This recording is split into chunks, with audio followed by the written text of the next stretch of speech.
and Perry Ann from Minnesota, I think. Perry Ann, who I know I share a birthday with. Hey, girl. Is that right? Yeah, that is correct. Yeah. Okay. Welcome, everyone. Happy Sunday. Thank you all so much for being here today. We're so delighted to yet again be sitting down with our dear friend David McConaughey for another edition, we love it, of Cosmic Cultivation, which is Ayurvedic astrology for this transformative time. We've been doing this series, I think, since March or April now, and just kind of getting to take the astrological pulse of this process that we've been in all year long. My name is Sierra, for anyone who doesn't know me, and I'm Molly. And we are the founders of Cultivate Balance, which is an Ayurvedic practice based here in Boulder, Colorado. And we're really committed to using wellness, or focusing on our wellness, cultivating our wellness as a force for good in the world. We really believe that when you feel good, when you're vibrant and you're awake, you have the energy to show up for what you believe in and for the cause. So we're really going to talk today about, why that's so important for kind of taking the next steps. So we have with us today David McConaughey, Ayurveda Dave, Veda Dave, as he goes by. And David is an Ayurvedic astrologer. Ayurvedic doctor, Vedic astrologer. He is an ordained minister and a master of metaphysics. As part of his pursuit of a doctorate in divinity, he is currently composing a thesis paper about the periodic table of Ayurvedic elements. And he practices what he calls multi-dimensional medicine. And so he offers individual consultations and personal and professional mentorship, and a variety of public classes, some really amazing work going on for conscious men right now. So for the men here and the men in your life, definitely share David's work. You can find him at vedadave.com. So anything you want to add to that before we just officially welcome David? No, I think that's it. Thank you all so much for joining us this month. And I want to take just a moment for us to all sort of take a deep breath, because what a week, right? Like that. What a year. But really, what a week. Like that was really intense, and we have a lot to celebrate today. We're all celebrating that at least slightly over half of the people who voted in this country voted against fascism and voted for the hope of more justice and compassion and balance in the world. And, we know that there's a lot more work to be done. Like Molly was just saying, this is the opportunity. It's a door opening. And I think a lot of us are feeling like, oh, we're at the end of the change. We're celebrating the end. Things will go back to normal. And in fact, we are at the beginning of this transformation that's really welcoming us into an incredible opportunity for big shifts. And we're really going to need to maintain resilience and fortification and care for ourselves and care for our communities to take on this transformation. So welcome to the beginning. We're so happy to be on this journey with all of you. And we're so grateful for the wisdom of Veda Dave as a guiding force for all of us in this. Yes. And let's just keep in mind too that this is a dialogue, so we want to hear everyone's voices as you feel inspired. David will share an incredible amount of information, and it'll be like you'll be taking it all in, but feel free to jump in and share or reflect or ask questions. Or type something in the chat box, unmute. We're here for it. So with that, welcome Veda Dave. Thanks for being here with us yet again. Oh, it is my pleasure as always. Thank you for hosting and that very kind introduction, and for all the good work you two are doing in the world. It's nice to see everybody. And yeah, this sort of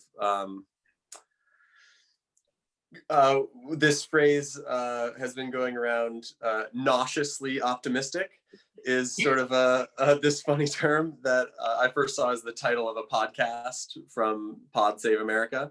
And it's just this moment, like there's a little bit of celebration that's worth having.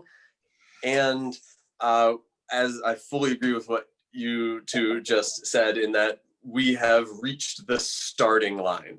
And we're going to look at some charts today that demonstrate exactly what that means, why that is. And these are historic times. So let's just dive right in and look at the chart of right now. I want to share content. Only the host can share content in this meeting. Okay, let's figure it out. Make them up with the 3 dots. Yep. Yeah, and would just re-emphasize the desire for this to be an interactive dialogue. So really, like, want to know how you're all feeling. So let me just talk a little bit about today's chart. Let's see, Cosmic Cultivation. So this is today. And let's get my pen organized. Yeah, that looks right. So the thing that I really want to point out is that okay, so we see the moon is here right now, but for it was 11, 4, 5, 6 that the moon was transiting here. So we have the moon. This is going to be our moon with its craters up there. Okay. Wow. And that's art. Art. I passed 5th grade art. And so what for these dates, we had this very specific structure in the sky of it, basically the whole thing making a big square. And so Jupiter down here, and just like the energetics of a square, the square has to do with the earth element. It is the most stable two-dimensional shape. It like well, you could argue that a triangle is, but a square, what is a square but 2 triangles? And in astrology, a square is a very fixed angle. It's this very, like, there tends to be a rigidity in that relationship. And of course the square is also doing this, right? So there's our yeah. So sorry. Just I don't know if there's like a 30-second spiel you could give about what exactly we're looking at here, because I know we have some people here who are very new to astrology, Vedic astrology. Like, what is this shape at all? Yes. So let's clear this. This. Okay. So here we are. This is Earth. Yay, humans. And this is a map of the sky and the stars relative, the planets relative to the stars. So here we have the ascendant. So this is east. Then exactly opposite the east, of course, is the west up here. So this is sort of like the plane. And then this is underground below us, and down here is above. So the what we're looking at is a chart that triangulates our location on the planet. So this is the chart for 10:30 a.m. today in Denver, right? So from your perspective, standing on the planet, there are stars directly above you, directly below you, and to either side. And there's this 360-degree ring around us that and it's, of course there are stars in a total sphere around us, but because of the way the solar system is organized, all the planets appear to us in this sort of like this thin sort of 6-degree slice of the sky, because we have the sun and all the planets sort of in a ring around it. So it's only through the 12 constellations of the zodiac that we see the planets move. So that's our 360-degree ring. And so this ascendant moves every 2 hours, right? Because as the Earth rotates, the stars that are rising on the eastern horizon change. And so every 2 hours, there's going to be different stars. Does that make sense? Yes, that's very helpful. Thank you. Yeah. And Yeah, totally. so sorry, David. One other thing. I made you the co-host, and now I can't keep track of if people are, or sorry, I made you the host, and I need you to be the co-host so that I can still see if people are trying to get in / if people write in the comments. Yeah, assign co-host. Yes. Thank you. Okay, totally. All right, That and thank you should very much for that orientation. I actually am embarrassed to admit that I had not looked at this shape and understood that that spatially either. So I'm really glad to be there. Yeah, totally. And this is something that I every time I do an individual reading, I make sure to describe that dynamic, because astrology in the public sphere, I think, gets a bad rap as just this like sort of random metaphysical woo-woo thing, where astrology is really the original like back in the day, there was no difference between astronomy and astrology. And it really is the first science in so many ways. Every single human culture throughout all time has studied the stars and the movement of the planets through the sky and their relationship to events on Earth. So that information about like okay, here I am on the planet, and what is my relationship to the whole cosmos, for me is the most interesting piece of this, because it helps to really ground the astrology in a certain manifest reality, right? The same way that if you live on a street and you've got neighbors moving in and out on either side, like that impacts your life. Some neighbors you get along with, others you don't. Some neighbors have a mean dog, and some neighbors have little kids, and the way those neighbors are moving in and out impact your life. And so the same with the planets and our little planet. We're all orbiting the sun. So yeah, that's what we're measuring here. And there's this there's mathematics involved, there's geometry involved, and different shapes have different energies. And so one of the we really there are two shapes that we spend a lot of time paying attention to, and that's a square or a trine, right? And so we're either making a square or a triangle. And so what I was pointing out to begin with is that during come on, there we go. There was this structure for, this was like I said, November 4, 5, and 6, and so here we have Sagittarius is the sign of courts, of like the law, of justice, of higher learning, of it is the place of the Supreme Court. It is this the higher laws.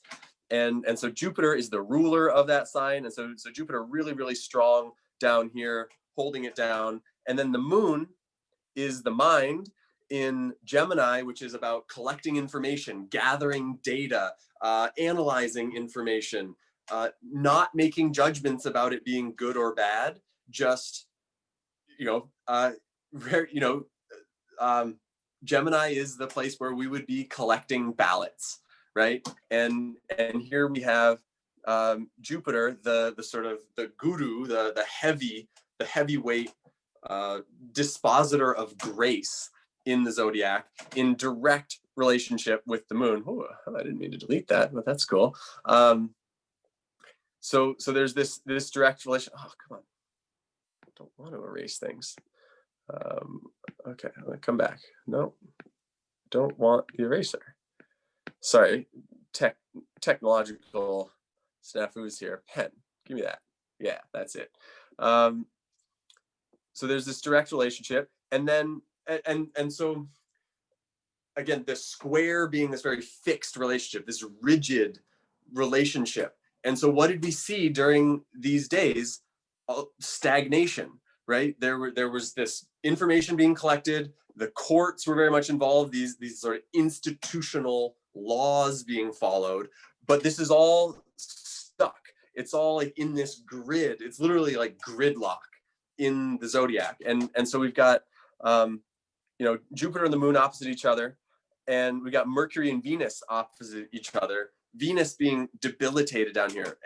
And so Mars and Venus are, well, men are from Mars, women are from Venus, right? So there's this masculine feminine opposition happening and sort of battle going on. And meanwhile, we have this battle, like the moon in Gemini is just very curious, very eager to collect new information, and doesn't care if it's good or bad, has quite a neutral quality. Whereas Jupiter in Sagittarius is very much like the magistrate sitting on the high court, holding to the law. And so in anticipation, looking at this for the election, one of my teachers was pointing out, like, hey, don't worry, this is going to go well. Like these are planets, like there's lots of support for a well executed election. And that's what we saw for the most part, right? There was all these worries about violence and intimidation and messed up processes. But from what I've seen, I mean, there are obviously some wild conspiracy theories flying around, but from what I can tell, there's a bunch of baseless accusations of fraud, but it's basically gone according to plan. And yes, it took a little while to count, but that we expected that. And now that here's the moon has broken this squared, the whole chart being squared. Now that the moon has moved over the last 2 days, it's taken the moon about 2 days to get to 24 degrees, which is about here. Things are starting to move, and the moon is in its own sign now. Cancer, the moon rules Cancer. So there's this sort of emotional safety and stability, and like this sort of emotional release that happens when the moon goes into Cancer. Did it move like yesterday? Like, are we literally seeing that big of a correlation from that square? We were like in the gridlock square, and then did the moon move yesterday to like begin that process? That's literally the day that the results were called. Yeah, it was, let's see, today is the 8th. Yeah, it was early in the morning on the 7th. I mean, that's amazing to me. Yeah. Yeah. Like, so if you can just see, like, even, it seems so complicated, but then when you really drill into it, it's like so amazing, the alignment that shows up. Yeah. Okay. Yeah. Totally. And so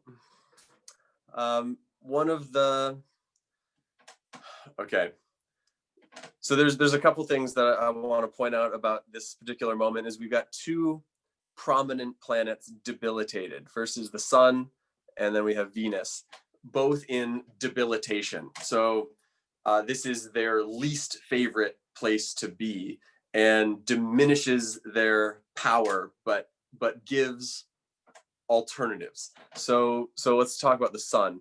The sun is the archetypal masculine. It is the expression of our personal power, our capacity to penetrate into the world and shine and be a bright presence, and it gives consistency and personal power in a lot of ways. So when the sun is debilitated, that it's like the example I like to give is, there's a big difference between when the king, which is the archetype represented by the sun, is on his throne and giving out orders and has his, military advisor and his assistants all helping him out. That's like when the sun is here in Leo. When the sun is here in Libra, it's more like the king out in the marketplace without his crown on, without his bodyguards, trying to negotiate for the price of a loaf of bread and trying to bargain and hassle. And he's trying to say, well, I'm the king. It's like, well, hey man, like bread is this much. And they're like, well, but you should give it to me because I'm the king. It's like, well, where's your crown? Where's your bodyguard? Like, and so it's the king trying to negotiate with equals, which is what Libra is all about, these balanced scales. But the king has no equal. And so that is this diminished power. Now, DJT is a Leo rising person. So the sun is his ruling planet. And so here the sun is debilitated. And so his negotiating tactics, his power plays, his attempts to wield this sort of masculine, forceful energy is sort of like everybody else is being like, hey man, like you're not really in charge of that. You don't really have the power to do that. And so where he is accustomed to being the unquestioned king, that power is debilitated and weakened right now, so that everybody's more like negotiating with him as on this horizontal level, as opposed to this more vertical power over. It's more power with at the moment. And you see like everything he says is sort of like, yeah, man, like, do you have any evidence for that? Like even like his fellow Republicans for the first time in however many years are like, hey, like you kind of lost this election fair and square, man. Like you might want to consider being graceful about it, which, you know, fat chance, but that is very clearly shown at the moment.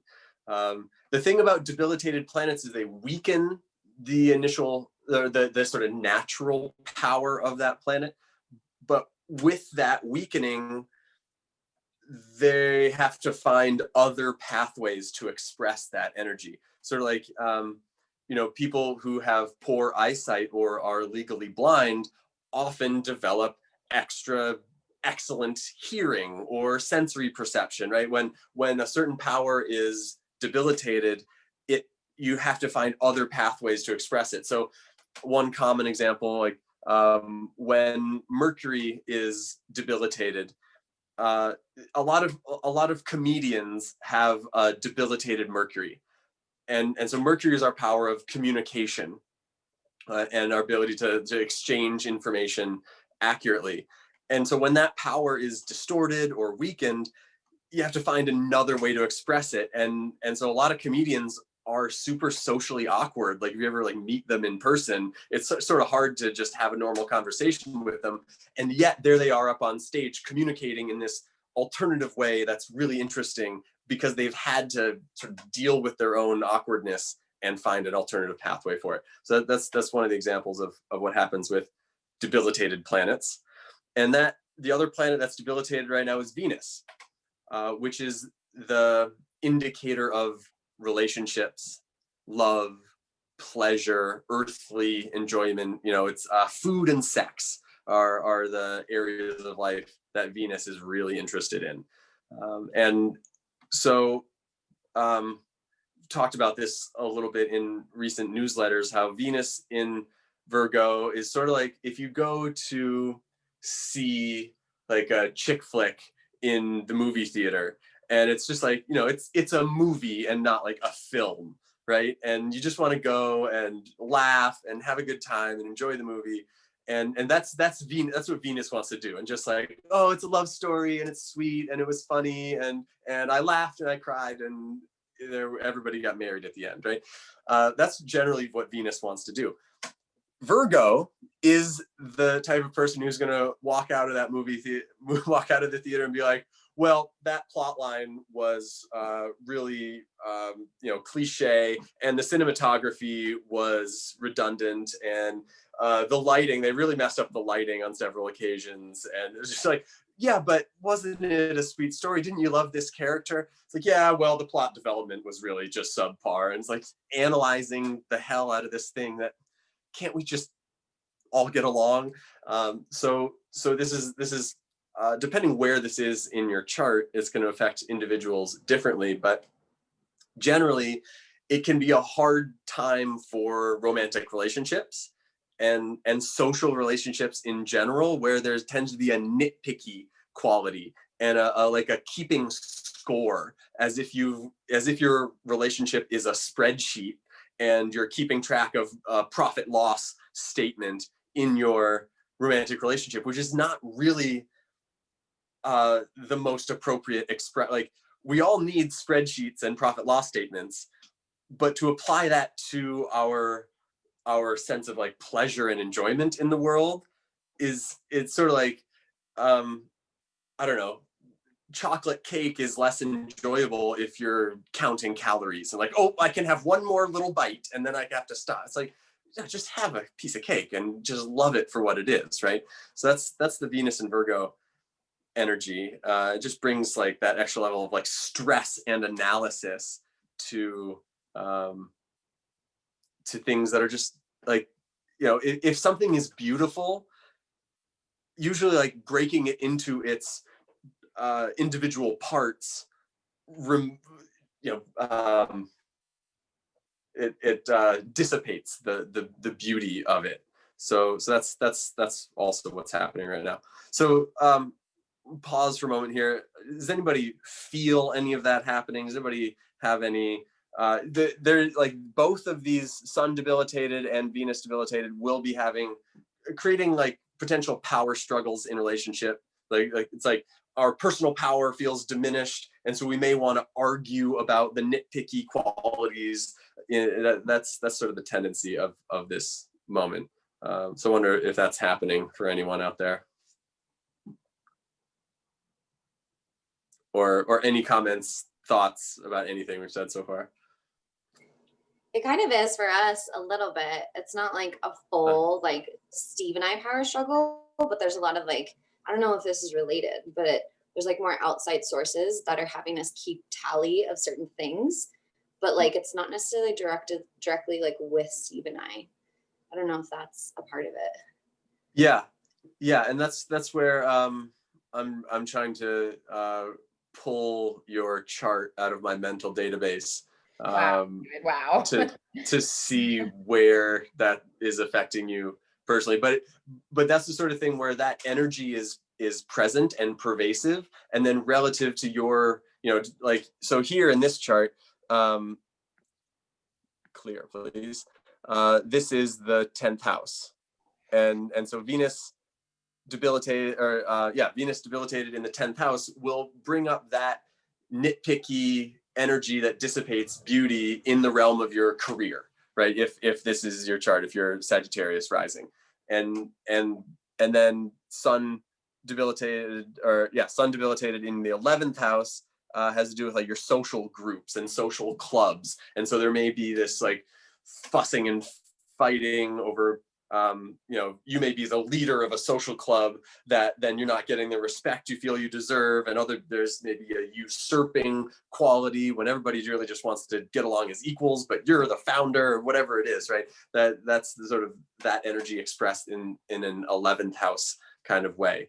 And so depending on, you know, there's this sort of archetype of energy present, and then depending on your particular chart, it shows up in a particular area of life. So that's where it helps to know your own chart.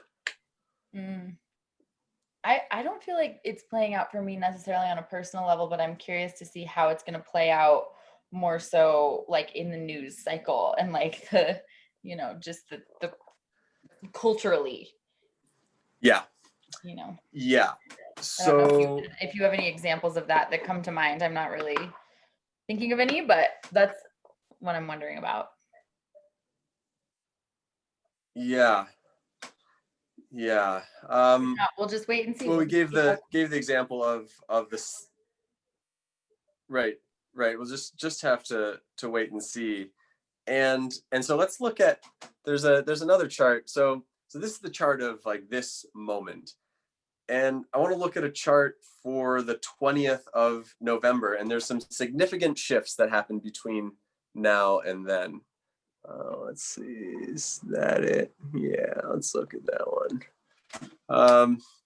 So you see very, very similar, you know, at 10:30 in the morning in Denver, the stars of Sagittarius are what are rising on the Eastern horizon. So that's there again. So 3 major shifts have happened between now and the 20th of November. 4 major shifts, sorry. The first is, well, Venus has moved from debilitation into its own sign of Libra. Venus rules Libra, much more at home here, social, outgoing, goes from like the worst time for socializing to like the best time for socializing and engaging in relationship and connecting, exchanging between equals. You know, Venus in Libra is literally like the equal exchange of pleasure and enjoyment. I need to plug in my device here. One moment, please. Whoa. Just change everything. Okay.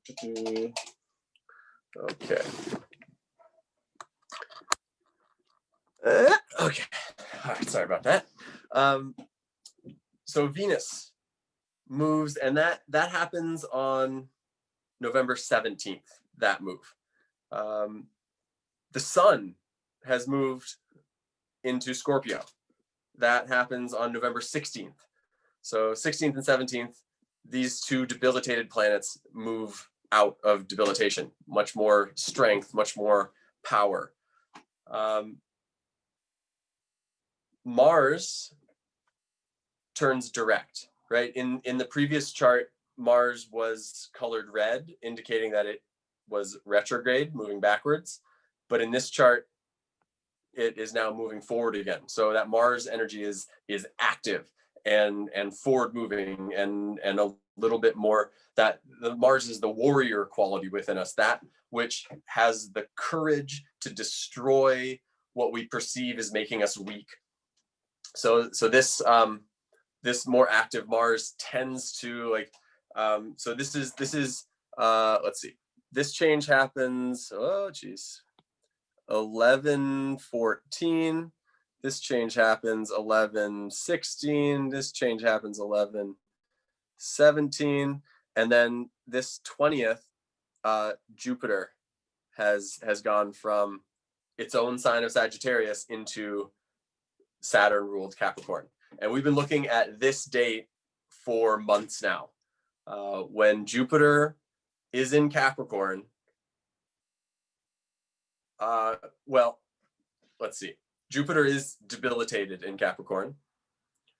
And Jupiter was in Capricorn earlier this year from March 29th through June 30th.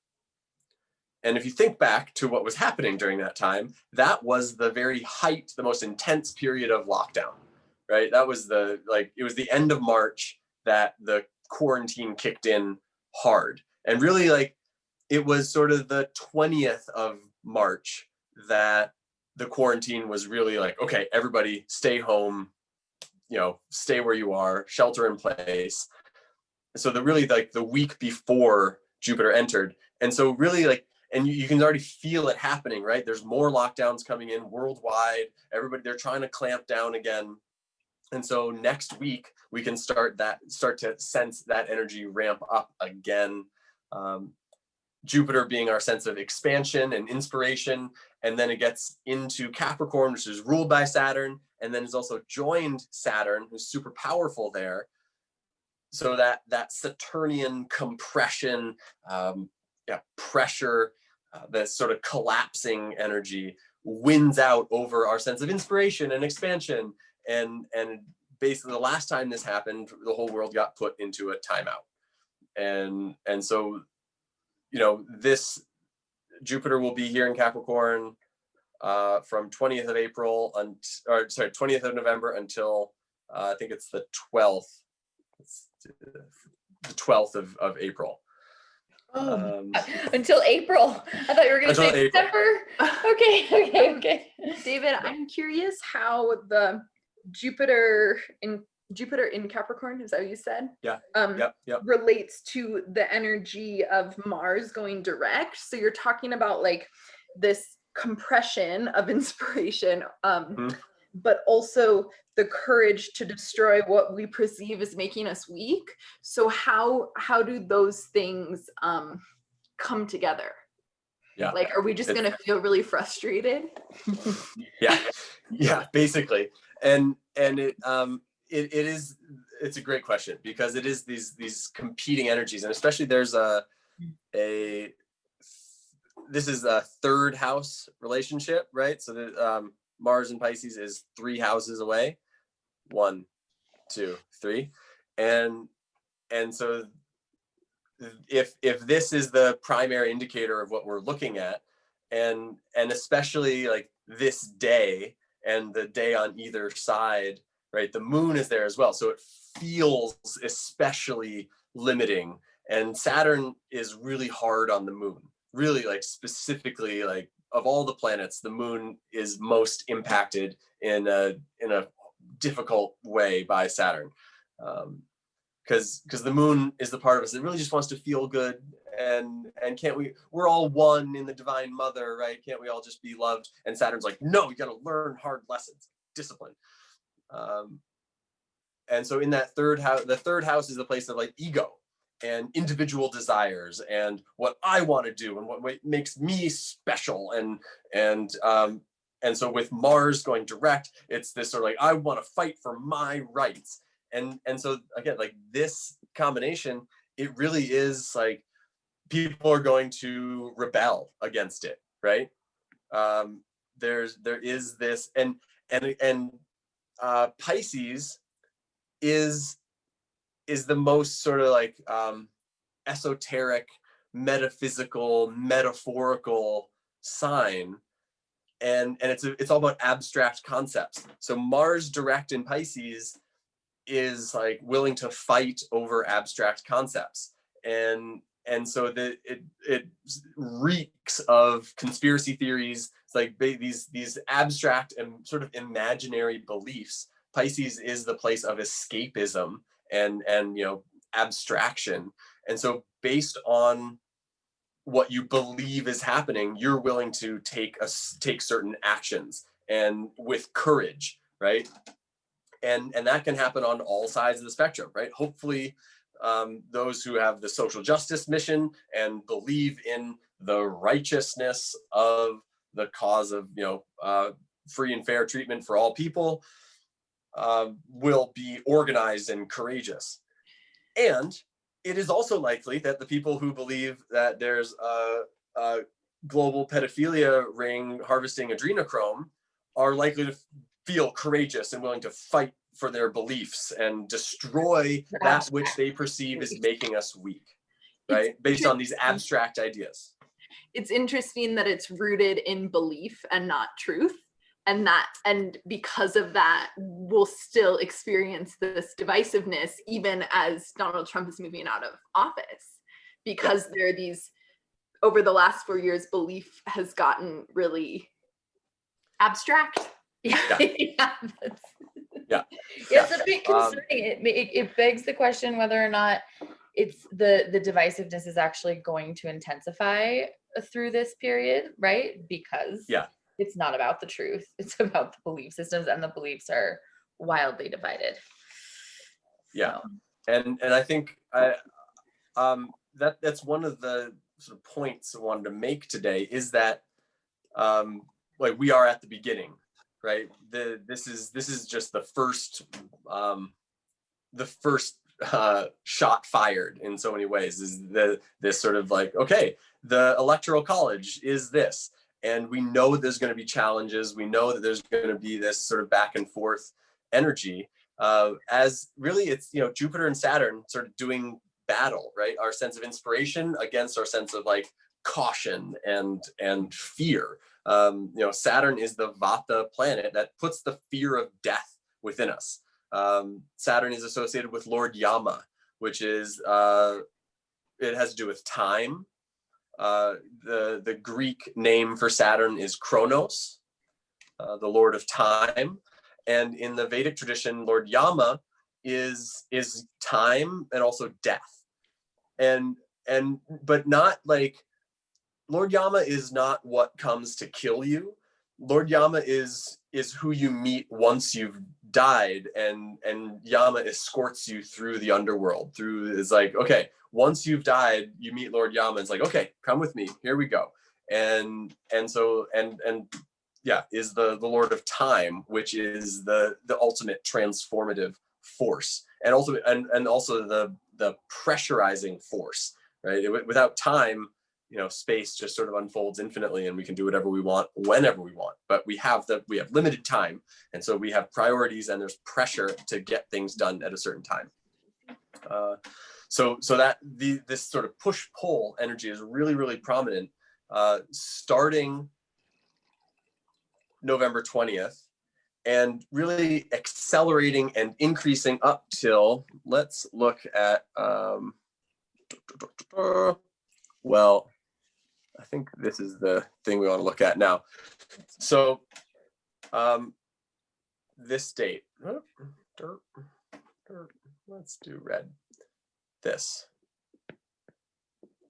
So this is a historical chart of these grand conjunction, or the Great Conjunction. Jupiter and Saturn, as the largest planets in the solar system, are really the generational indicators, right? It takes Jupiter 12 years to make a full loop. It takes Saturn 29 years to make a full loop of the zodiac. And so these are generational indicators of sort of like phases of human history. And so let's analyze this chart a little bit, where, okay, this first date is 1842, and that marks the start of, okay, let's start from the beginning here. Jupiter and Saturn cross paths in the sky every 20 years. And they tend to cross paths in the same element. How to describe this? Okay, we're going to stop and look at a different photo real quick, just to give us a sense of what's happening. So here's a map of where these conjunctions happen. And so here, Aries is a fire sign, Aries is a fire sign, Sagittarius is a fire sign, Leo is a fire sign. And so every 20 years, these conjunctions happen in fire signs, right? But they drift gradually over time. And so then we go back to this chart, and we can see how, okay, Sagittarius, fire sign, Leo, fire sign, Aries, fire sign, back to Sagittarius, fire sign. Oh, but then an earth element sneaks in there, because they're gradually drifting through the signs. And you can see at 2 degrees Virgo, it's just barely gotten into Virgo. And then, oh, we're back to fire sign. Oh, now we get more earth signs, and we're into Capricorn. So this is, the turning of an age is really, so this fire cycle started in 1842, and the last fire sign conjunction happened in May of 2000. And so we see there is this sort of like overlapping that happens, right? Where the earth element starts to like poke its head in and interrupt the fire cycle.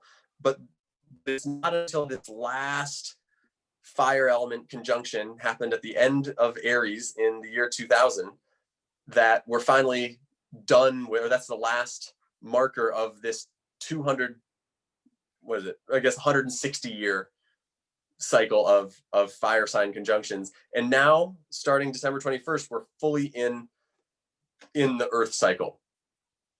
Now, there's so many things to point out in this. There's so many historical correlations. Tell us everything. Think about. Oh, yeah. We need to know everything about this date. Yeah.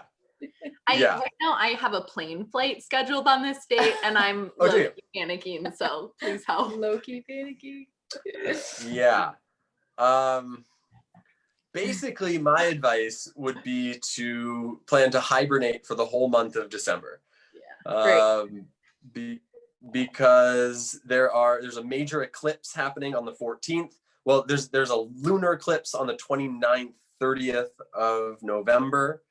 You don't want to travel within 3 days before that. So really, like, the Thanksgiving is the last day you want to travel. Will you say what date was that? 29th and 30th. Of November. That is the 29th and 30th of November. There's a full moon, and that's a lunar eclipse. And so really it's 3 days before that you don't want to travel. And then as soon as the eclipse happens, you can travel like the next day. So December 1st, but then there's a total solar eclipse that happens December 14th. And for that, you really want a 10-day window. So December 4th, so it is the day you want to be sort of, you're in the shadow of the eclipse and you want to start being careful. So really, there's a window. If you're going to travel, I would say December 1, 2, 3. And December 3rd is really the best day to travel in there. Otherwise, like hibernate. And then there's a little window still and hearing this, so she can come to Colorado before that. Yeah. Yeah, Annie. I have a ticket booked for the 5th. Oh shit. Okay, that's close enough. Close enough. Is it close enough, David? It's. I think that's close enough. Oh, we're just gonna hug it down.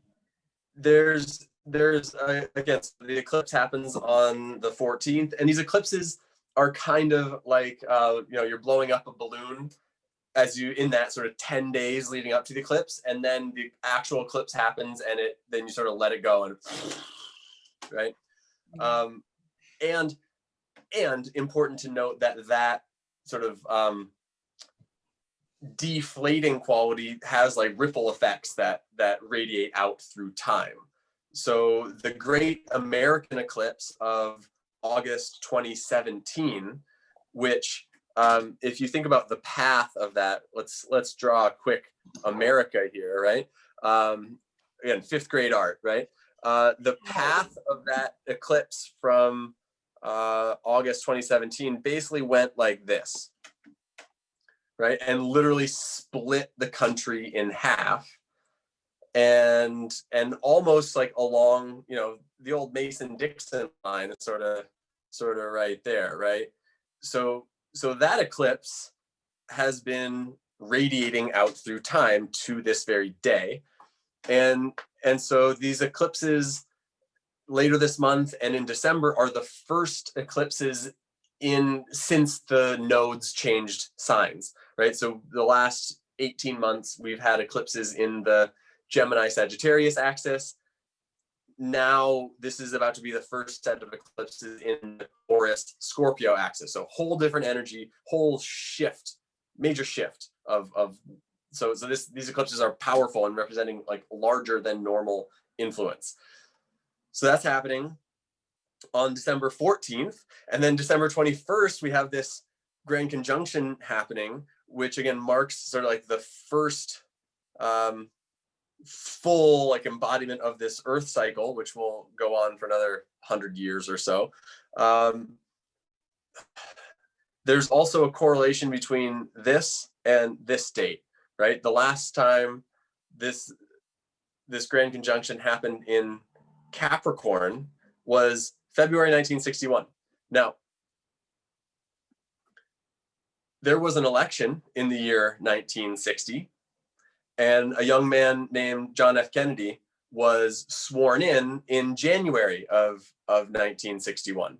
So this grand conjunction happened just about a month after JFK was sworn in. And if we look at the history, like that election was the most closely contested election in 100 years at that point. It was an incumbent being defeated because there was a term limits issue, right? It was Eisenhower, right? Who there was a new the 22nd Amendment to the Constitution, I think it was, that established term limits so that Eisenhower couldn't serve a 4th term. And so that is when Kennedy was elected in 1960, defeating incumbent Vice President Nixon, right? In this very, very closely contested election. And so what do we have now? Like, there are many historical comparisons between Nixon and Trump, right? We can, I don't want to go into that, and it's almost unfair to Nixon in a way, but but there's this very interesting connection between a very, very closely contested election with a Democrat beating an incumbent Republican in a closely contested election, and then, you know, historically there's not a great outcome to that one, is there? So we just want to be mindful of that. David, I'm noticing too, you know, at both of those moments, there was a shift from the fire energy and into the earth energy. Yeah. And so, you know, just at some point today, we want to talk about like what that shift looks like and what we can expect and how we can be leveraging that energy more and more. A conversation that I think is really interesting around this shift from fire dominant existence to a more earth dominant existence is the masculine to the feminine. And I'm also thinking about like Kamala Harris moving into office. Like we're seeing the feminine rise into power, and I associate that with earth. Yeah, fully. So yeah, let's talk about that. So in, you know, since 1842, speaking in broad historical strokes, one of the primary drivers of history in that time has been the Industrial Revolution and automation, internal combustion engines, the burning of fossil fuels. There's been this incredible increase in technology, telescopes and microscopes, and like these like those scopes having to do with vision, right? We can see into distant stars, we can see into microscopic spaces in exponential increase, and the fire element, of course, having to do with eyesight, the light that hits your eyes. There have, you know,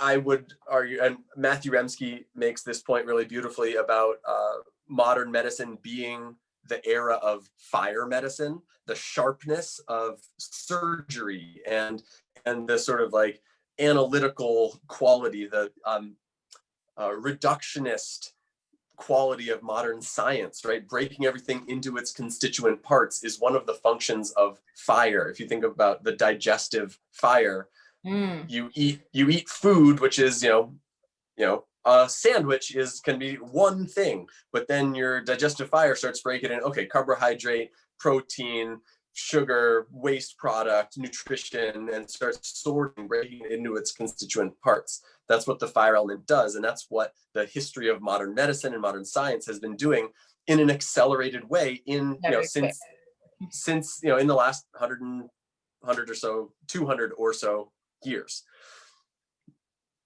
Now, we've also, in that time, also seen incredible advances in warfare.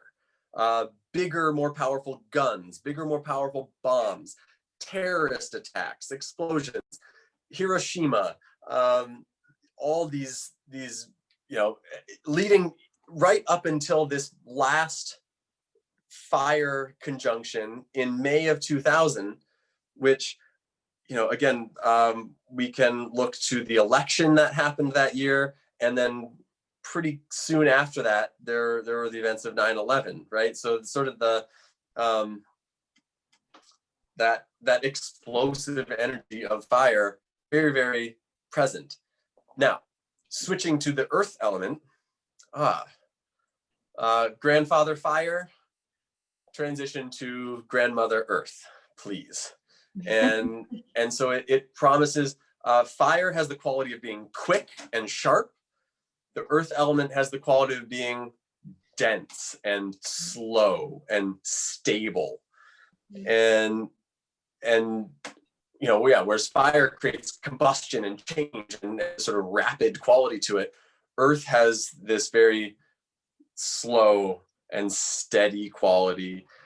And in some ways, okay, there was a great article that got put out on Yahoo somewhere.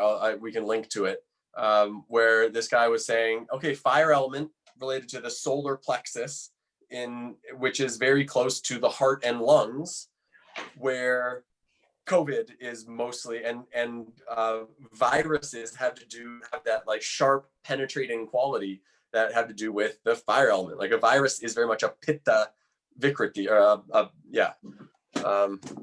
is a pitta problem most of the time, is a viral infection. So this is sort of like the last, final exam of the fire element really working our lungs.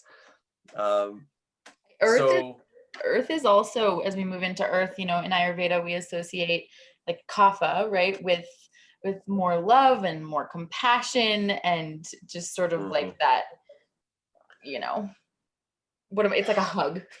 Yeah. So that's hopeful. It is hopeful. And so we can expect a slowing down. We can expect a deglobalization. It's a localizing force where, you think of the way that wildfires have been spreading. I mean, in this time, we've also had, global temperatures increase in historic ways, right? And so the way a wildfire spreads, right? But the earth elements has to do with specific places, earth-based practices, agriculture, significant focus on agriculture and growing our own food, local medicines, these sorts of things, deglobalization. And we see it happening already in terms of like, even like the whole concept of America first. And, Narendra Modi in India has very much, Bharati first, right? Narendra Modi is trying to make India great again. And so there's, and even in Europe, there's this sort of like, and like we see it in Great Britain with Brexit, it's like our place.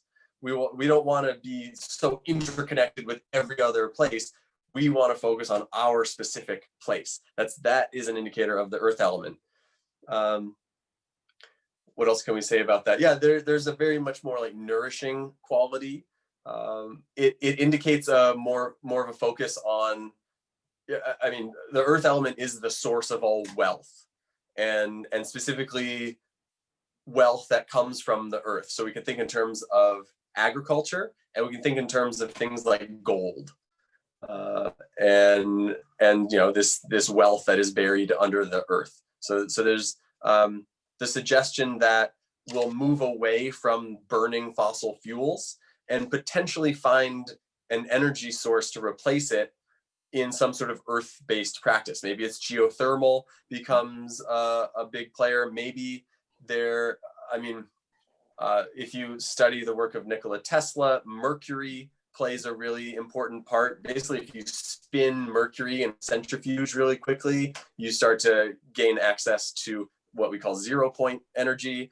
And so there's some suggestion that some sort of earth element, some form of metal, may replace the burning of fossil fuels as an energy source, which hopefully would be much more friendly to the earth as a living being. So that's also hopefully part of this shift, is this enhanced focus on place and the earth as a living being. Yeah.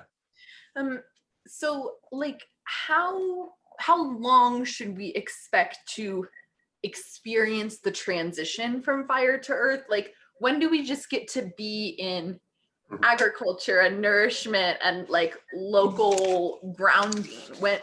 Because it sounds so good, and I'm ready for it, and it seems like it's not just going to start on December 21st. No, it's not. And these grand conjunctions tend to mark pretty significant shifts, especially when these longer cycles are coming through. And so of course every 20 years is a thing, sure, but this is in every 60 year. So we looked at what was going on at this time, and like what happened after this 1961. Like the 60s were the most revolutionary period in American history, and really a global revolution in consciousness, right? So this conjunction happened in Capricorn, and the whole like structure of society was compelled to change, and the way people did business was changing. And, you know, coming out of the 50s, which was very like, sort of pretty rigid, right? There's like traditional family, white picket fence, you know, patriarchy at its best in so many ways, right? And then this grand conjunction happens, and the 60s explode all of that and really upend the very traditional, like Capricorn is a very traditional conservative sort of sign, not very risk taking. And so when a grand conjunction happens there, it's like, it shakes that energy up. So we can very much expect, again, if we just go with this historical cycle, follow that 60-year cycle, the decade of the 20s is, again, just a very linear interpretation. There's a correspondence to the decade of the 60s, right? That's interesting. So I was also that's both exciting and terrifying, right? Right. Yeah, true. I was also just thinking, you know, Earth, of course, being a slower moving element. So there's that, like, just maybe a slower unfurling than you might expect if we were transitioning into a fire based epoch. But also just like, you know, knowing that we all are here because we know there's work to be done, and, you know, there's some individual responsibility, and us having this information in the back of our minds, knowing that, like, okay, you know, as we're moving through our lives, as we're making choices about how we're going to spend our time and what we're going to engage with, like making intentional choices about slowing down, you know, about like making more localized choices about what you're purchasing, who you're supporting, getting more into earth-based practices, starting a garden. Like, it's actually up to us, right? Like, it's not necessary. We get to ride the wave, and we're just lucky enough to know that the wave is here. Right. And embrace it. Yeah. And instead of sort of just waiting, like, okay, we're ready for you, earth element, like we get to actually choose it and live into that. So true. Yeah, absolutely. And I think that's a really important point in terms of, you know, to the extent that there is a new age movement, that there is the need for a great transition in the way we exist on the planet. Meditation and prayer is really important, and daily choices, activities, like there is, I don't think we are well served by hoping and praying that some external force is going to come and save us and make everything okay.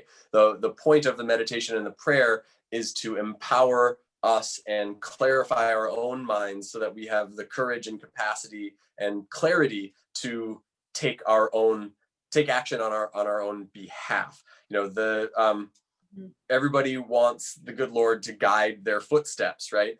But in order to be guided, you must first be out walking around, right? Divinity can't guide your footsteps when you're sitting on the couch, right? That's not how it works. So there is that activity. And in this case, like, that activity can be growing a garden, planting seeds, nourishing the earth, composting, all these sort of earth honoring practices. Maybe buy some well gold. advised. We don't know. Maybe buy some gold. maybe buy some gold. Yeah, exactly. Or some digital gold, you know. Yeah. Okay. This is definitely one of my favorite. We've had this conversation before, but I think some of the people who are here aren't, and I just like love it so much. It gives me so much hope for what's next and gets me really excited. Even though there's like some hard times to come, this is really a reassuring, man, we love that earth element. Yeah, absolutely.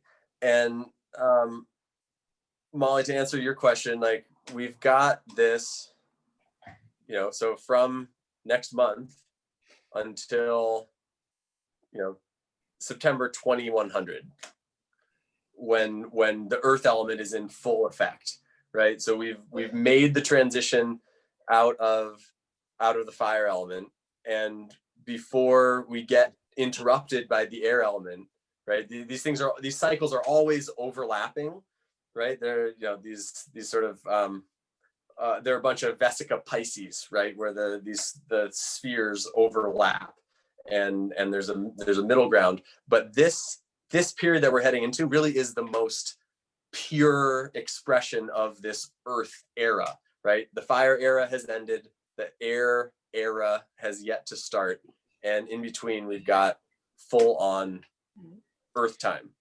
It's Yeah. been a minute. And so since you know, air- looking forward, yeah, it's been like 800 years since we've had an air era. And most of us might not live, we won't live to see it, actually, right? Not with that attitude. Maybe if we actually spend our entire lives soothing our vata, we might. Yes. Yeah, exactly. Well, and the air element, like it would be interesting to go back and look at the historical record, like what was happening the last time we went through an air element. Just off the top of my head, I think it was like in the realm of like the Protestant Reformation. But some we may have to do some fact checking. I'm an English major, not a history major. Don't actually know what I'm talking about. Damn. Okay, that's interesting. So yeah, but just to echo what you're saying, Sierra, I think one of the things that I like about this chart is the expanded scope of history, where in, you know, looking at, you know, making it through this week and next, it feels a little bit hectic.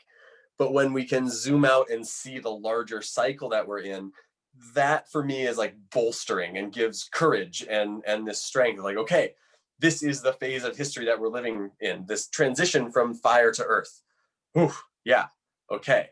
And in that gives me this sense of being, you know, just an actor on the stage of history, and my individual life both becomes less significant. I don't take it as personally, and somehow that provides motivation and energy to live it more fully and more like aggressively in a certain way. It's like, okay, like if I'm not that important, all I can do is all I can do. And in the context of this larger shift that's happening, what is most needed? And I can set my individual desires aside to some extent, and or at least I think a beneficial practice is to exert energy to align your individual desires with the more cosmic weather, and figure out, okay, how can I fulfill my individual desires in a way that aligns with what needs to happen or what wants to happen in the larger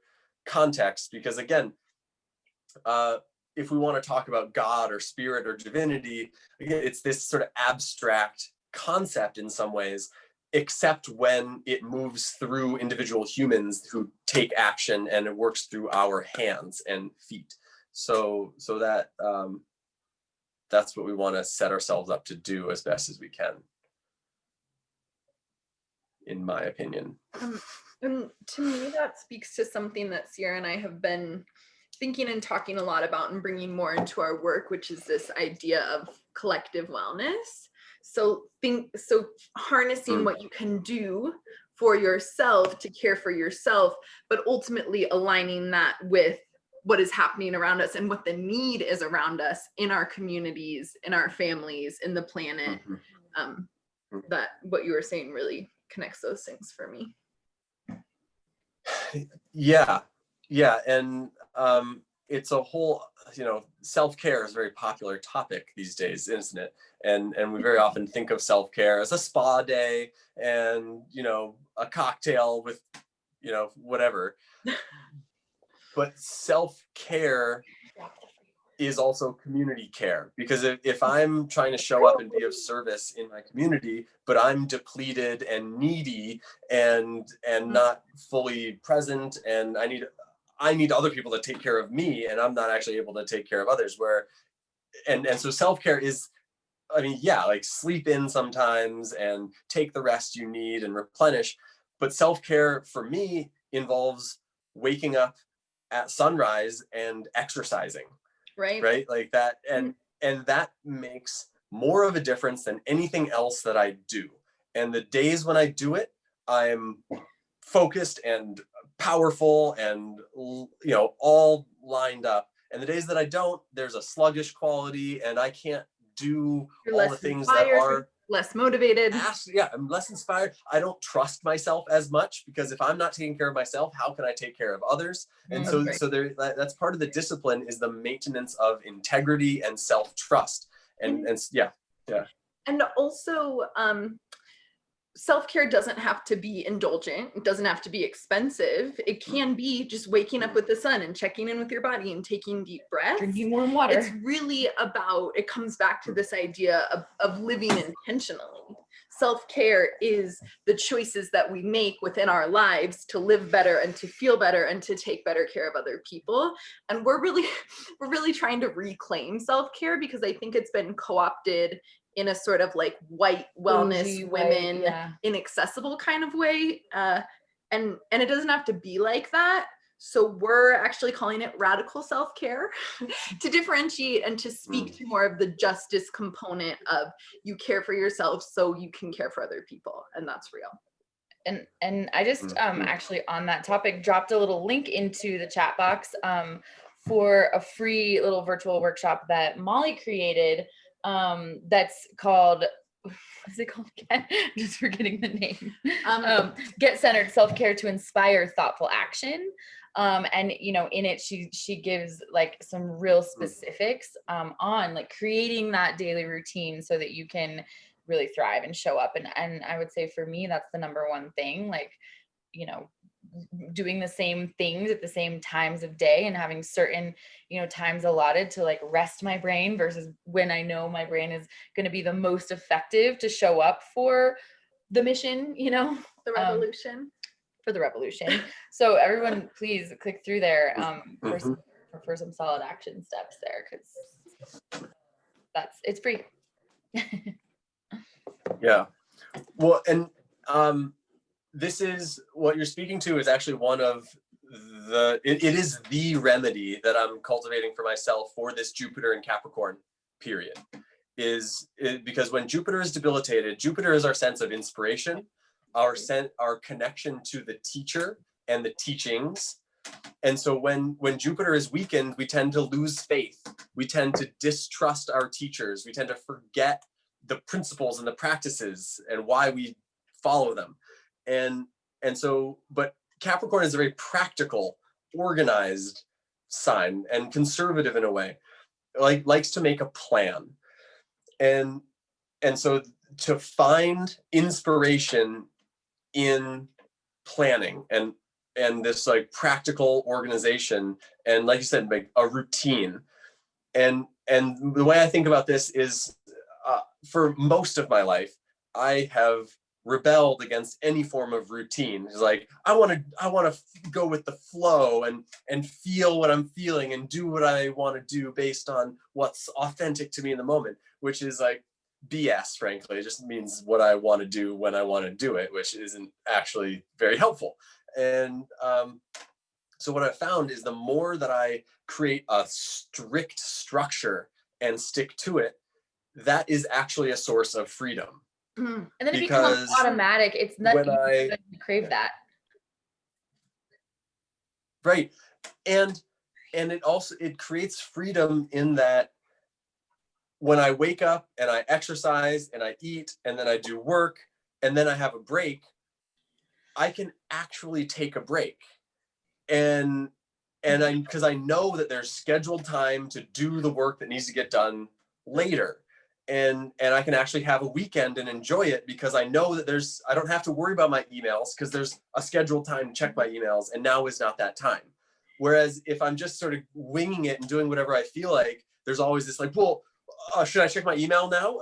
What about now? And am I doing enough work? And it's sort of hard to track whether what percentage of time am I dedicating to what things, and am I actually following through on what I claim to be my priorities. And so all of that gets sorted out with a structured plan of action. And so then I'm free to not worry about it.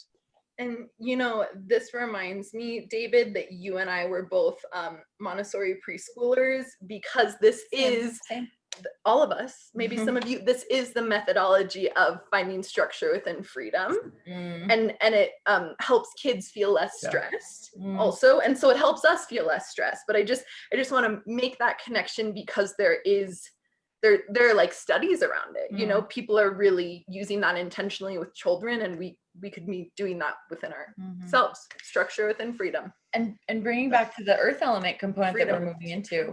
Sorry, David, were you going to respond to that? And then I have a thought.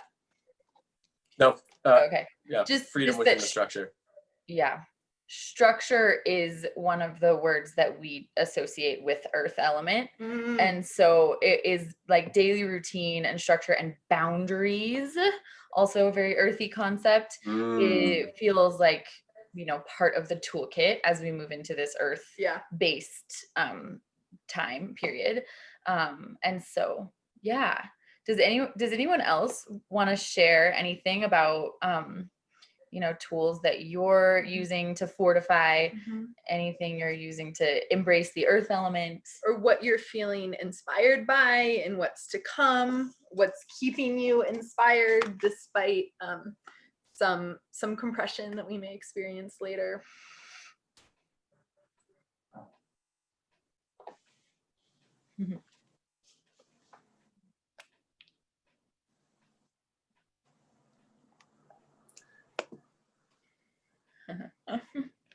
Yeah, Jill, go ahead and unmute yourself. I was noticing in your chart there that probably no one on this Zoom call is in my age, but I grew up and lived through the 60s and 70s, and it was also in the category of Earth. And at that time, it was all about being a hippie and a cultural awareness and new awareness of self and spiritualism. So what you were saying about the year 2020 is sort of the same thing is going to be happening again. And I just find that joyful. I hope that happens. And because it all I've often said to Sierra and Annie, I feel like everything that we worked for during the 60s and 70s just backslid. And so I'm hoping that we can start at that point and go forward in the 20s. Yeah. Yeah, absolutely. Absolutely. And I think that's my hope as well. Like, the millennials are mostly the children of the baby boomers, right? So baby boomers sort of led that charge in the 60s, and there was a huge back to the land movement. Everybody wanted to go live on a commune, and it was all peace, love, and then fist fight because we can't agree on the money or who's having sex with who, or, you know, there was sort of this like, there's a chaotic element to it, because in some ways it was a first attempt. And what I see amongst the millennials is that same energy, that same desire. Like, I cannot tell you, every single one of my friends at some point has been like, let's buy some land and start a village, and everybody wants to do that. And we've all been studying nonviolent communication and sociocracy, and you know, how to be in relationship in these more structured ways that can hopefully help us maintain and make sustainable or regenerative these sort of first attempts. And it's something that I've talked to my dear parents about quite often, you know, as they've sort of watched me go through my phase of going to live at the Fintorn Foundation and going to live in an ashram and exploring, like, I want to go live in community in a rural environment, and you know, that's the way the world needs to go. And my dear parents are like, David, like, we tried that, it failed, it led to corporatism, and, you know, basically all of us went and got jobs as lawyers, right? And so it's like, yeah, but just because we tried once doesn't mean it's gonna fail again, right? We try again. And at this point, like, the fact is, we don't have much of a choice, right? If we keep going in this sort of fire element kind of way, the planet's going to explode, or, you know, we're going to overheat ourselves and cook ourselves into extinction. And so this COVID thing is an indicator of this earth element coming, because what the primary thing that it's done is slow everybody down, right? It again just like basically calls everything to a halt, and a bunch of people are like, oh, I want to get out of the city and be in nature, and if I'm going to be locked down, I want to be on a farm or in the mountains or something. And so this slowing down and getting back to the land feels like the thrust of this historical moment. So yeah, Jill, thank you for bringing in that perspective, because it does bring hope and enthusiasm for what is coming in the next 40 to 80 years. Starting in the next 10, at least. Yeah. Starting next month. Starting on December 21st. And just, going. Yeah, exactly. Does anyone else want to share? And I will say, go on, David. Ross, do you want to jump in there? Yeah.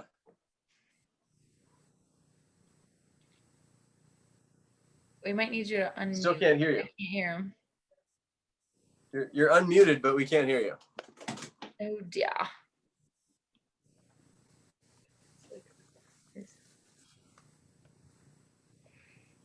Dang it. I don't know how to help you. I think he just has to do something technical on his end. He- He's working it out. He is unmuted. Right. It might be like a headphone Yeah, connection. he's thing. unmuted. But, While he's working that out, David, were you about to say something?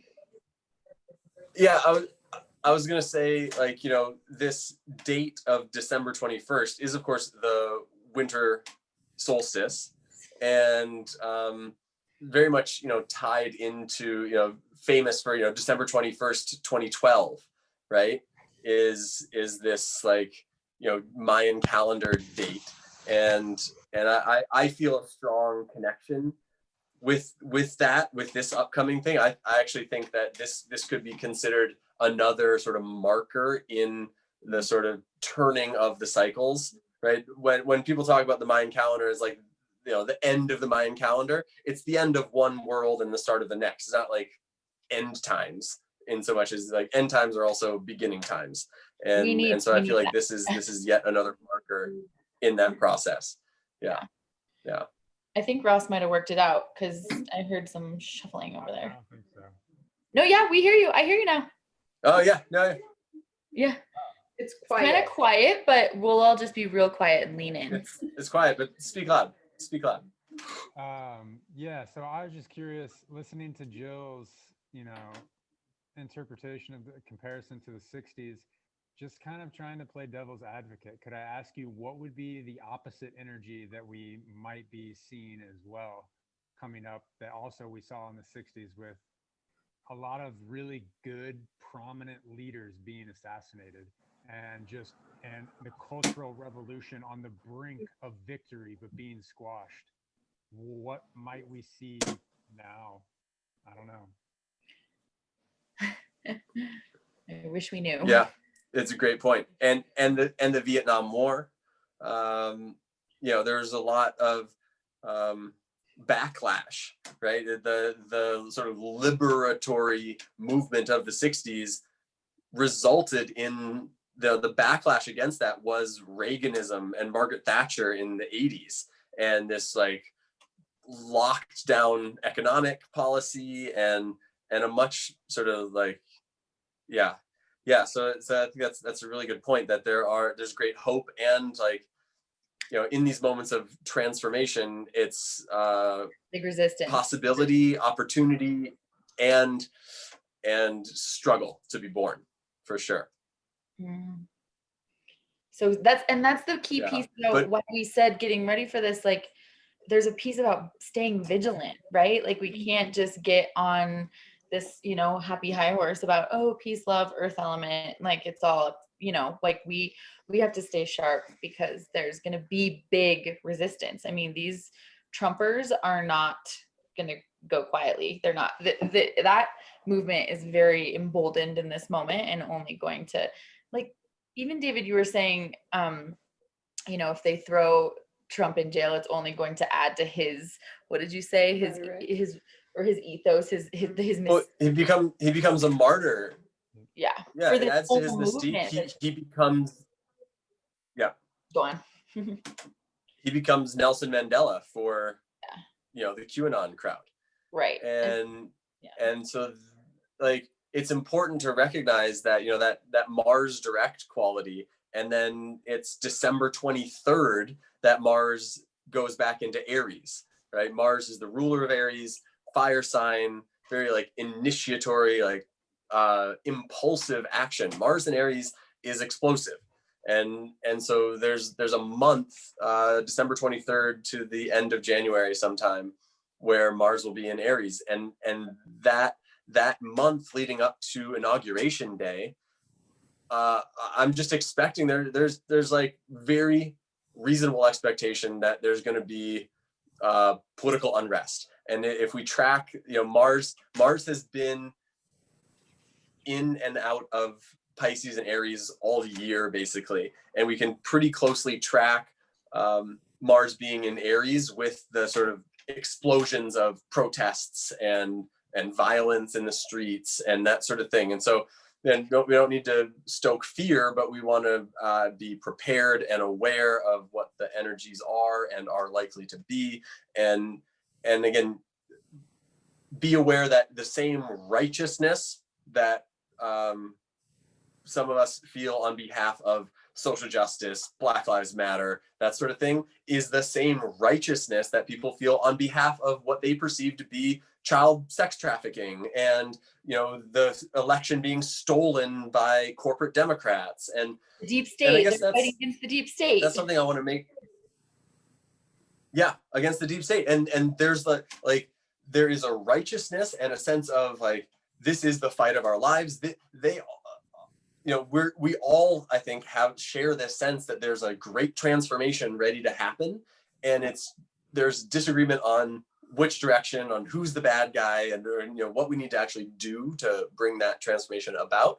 But on some of them, we all agree that things can't stay the same, and I guess that's something that I wanted to make sure to. What was I had something really vital that I wanted to say. Maybe it'll come back to me. Maybe not.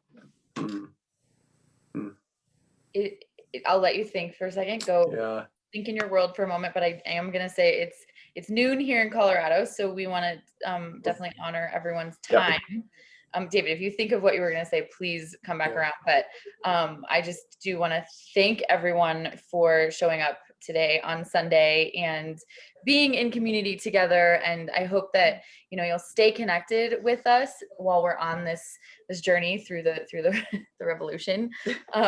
You can find Molly and I's work at cultivatebalance.com. And again, I encourage you to check out that virtual workshop that Molly created for some real solid tools on self-care in a very earth-based wisdom, which is Ayurveda.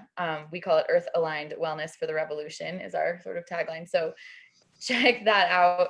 And then definitely check out Veda Dave's work as well. If you don't know his work, he's at vedadave.com, and he offers, I believe, still a free intro consultation where he will go over all the ways in which he can serve and work with you and kind of get to know you. And it's a really, I believe, valuable, I think it's 30 minutes, right?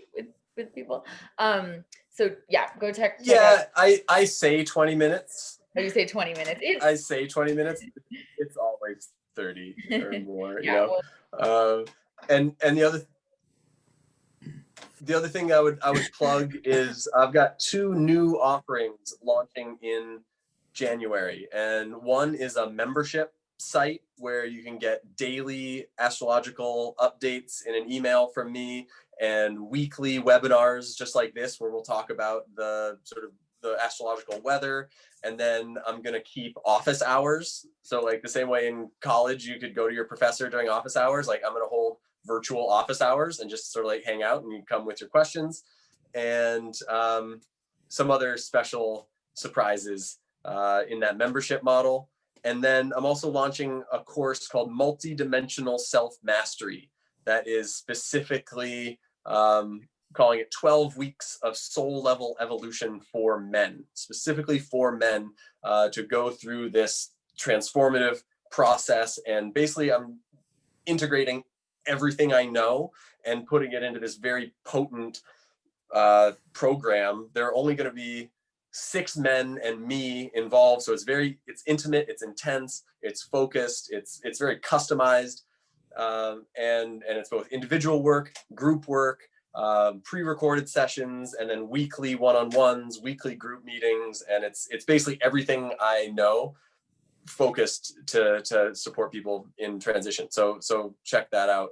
All of that is I think all that info is at vetadave.com. If it's not, I need to update my site. And I just want to say, if you don't already subscribe to David's newsletter, get your ass over there and subscribe to it, because it is literally my favorite thing. He's got a full moon and a new moon newsletter, and it's such a gift. He puts so much information into them, and it gets into your inbox, and I'm like, sit down with my tea, and I'm just like, oh, give it to me. So really go sign up. And then also we have some courses. Molly will share just a bit about our launch. Sierra and I just opened pre-enrollment to 2 brand new programs, one of which is called The Art of Work-Life Balance, and it really speaks to components of radical self-care, living intentionally, community care, collective wellness, as well as stress reduction and burnout prevention, which is, in my mind, everything that we need support on right now in work-life balance and in working from home and in just navigating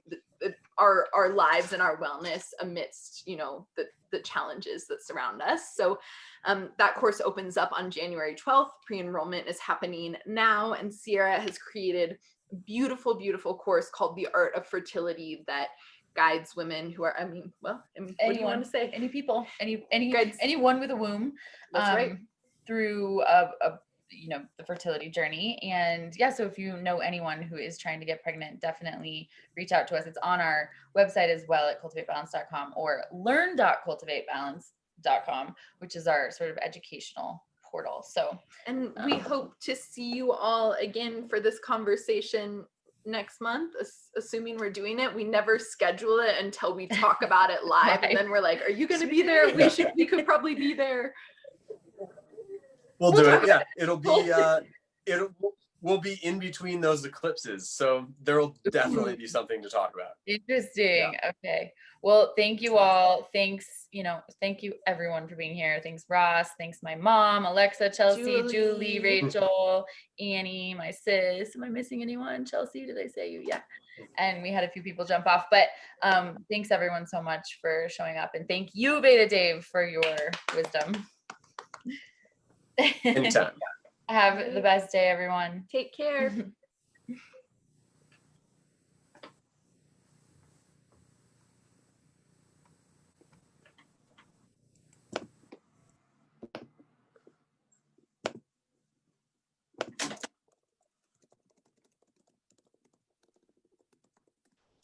wonder if he's living in the Alfama.